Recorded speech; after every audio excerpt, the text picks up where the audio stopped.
Day 197, Proverbs 10 through 13. Wise sayings of Solomon. One of the best ways to learn a wise action is to contrast it with a foolish one.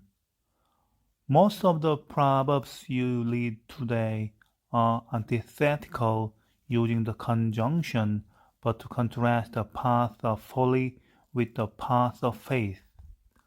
The curriculum is varied and intensely practical. How to use your mouth and your money, how to be a good neighbor, how to select your friends, how to conduct business, how to resolve conflict. Think of today's reading as a training manual designed to teach you how to respond to life from God's perspective.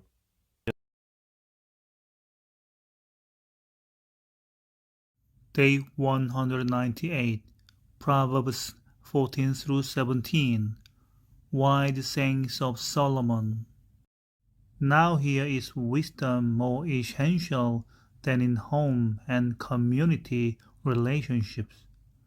A heart attitude controlled by the fear of the Lord is the key to prosperous responses toward others.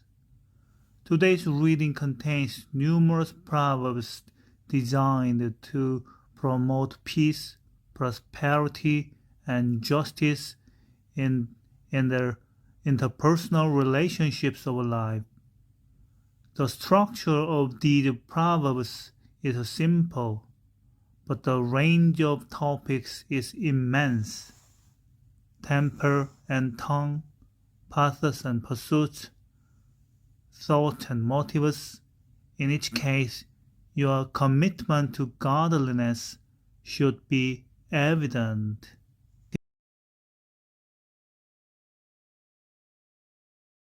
Day 199, Proverbs 18 through 21. Wise sayings of Solomon.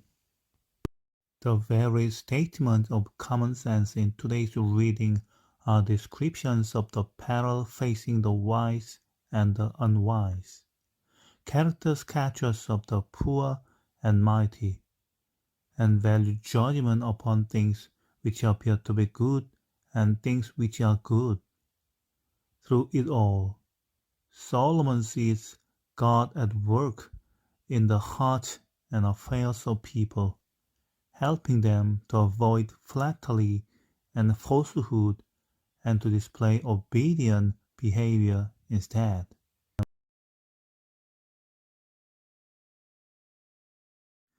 Day 200, Proverbs 22 through 25. Wise sayings of Solomon. The final 11 chapters of Proverbs contain sound counsel for those in positions of authority. The key to the section is hanging at the front door. The king's heart is in the hand of the Lord. He directs it like a watercourse wherever he pleases. A man's ways seem right to him, but the Lord weighs the heart. Today's reading contains wise counsel for anyone in a position of responsibility, from parents to princes, pastors to potentates. Leaders need to know God's moral, ethical, and spiritual precepts if they are to direct their charges into God-honoring paths of conduct and character.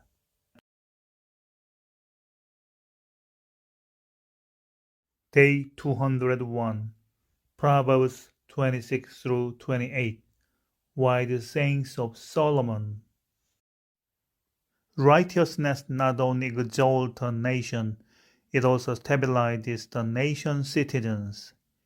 In his closing contribution to the book of Proverbs, Solomon records the riches of righteousness and the fatal danger of foolishness.